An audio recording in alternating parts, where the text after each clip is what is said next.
DNA की जटिल संरचना। डीएनए या डीऑक्सीराइबोन्यूक्लिक अम्ल जीवन का ब्लूप्रिंट है और आनुवंशिकता के आधार के रूप में कार्य करता है।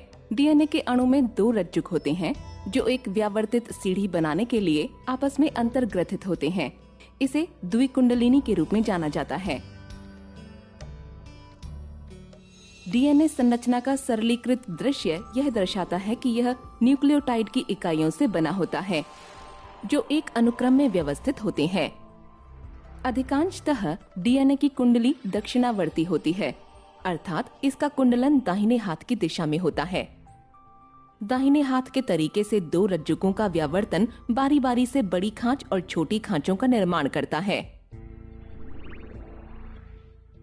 कुंडली के प्रत्येक पूर्ण घुमाव का माप 34 एंगस्ट्रॉम होता है और न्यूक्लियोटाइड जो सीढ़ी के सोपान को बनाते हैं वे नाइट्रोजन क्षार होते हैं। 2 नाइट्रोजन क्षारों के बीच की दूरी 3.4 एंगस्ट्रॉम होती है। इस प्रकार कुंडली के प्रत्येक पूर्ण घुमाव में 10 क्षार युग्म शामिल होंगे। प्रत्येक न्यूक्लियोटाइड एक नाइट्रोजन क्षार, एक डीऑक्सीराइबोस शर्करा और एक फॉस्फेट समूह से बना होता है।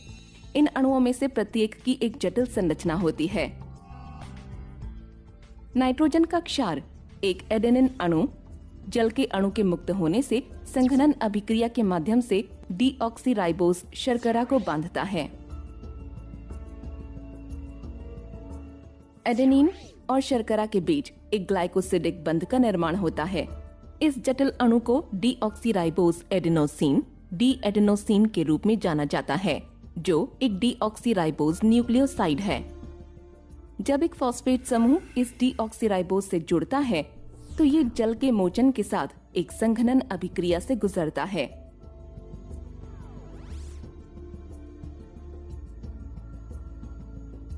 फॉस्फेट समूह और शर्करा के बीच एक फॉस्फोडाइएस्टर बंध का निर्माण होता है जो एक न्यूक्लियोटाइड बनाने के लिए होता है, जिसे डी एडेनोसिन मोनोफॉस्फेट DAMP कहा जाता है। डीएनए में उपस्थित न्यूक्लियोटाइड में 4 अलग अलग नाइट्रोजन क्षार जैसे एडेनिन, ग्वानिन, थाइमीन और साइटोसिन होते हैं। इन्हें प्यूरिन और पिरिमिडीन में वर्गीकृत किया गया है। एडेनिन और ग्वानिन प्यूरिन है जिनमें द्विवलयित संरचना होती है, जबकि थाइमीन और साइटोसिन पिरिमिडीन होते हैं जो एकल वलय युक्त संरचनाएं होती हैं। एडेनिन हमेशा एक द्विहाइड्रोजन बंध द्वारा थाइमीन के साथ बंधित होता है, जबकि ग्वानिन हमेशा 3 हाइड्रोजन बंध बनाने वाले साइटोसिन के साथ युग्मित होता है। अब हम डीएनए रज्जुक में इन अणुओं की व्यवस्था को समझते हैं। हम देखते हैं कि डीएनए रज्जुकों का संरेखण प्रति समांतर दिशा में होता है।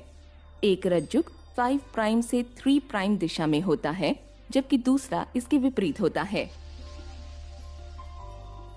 डीऑक्सीराइबोस का 1 प्राइम कार्बन एक सहसंयोजक ग्लाइकोसिडिक बंध द्वारा एक नाइट्रोजन क्षार से जुड़ा होता है।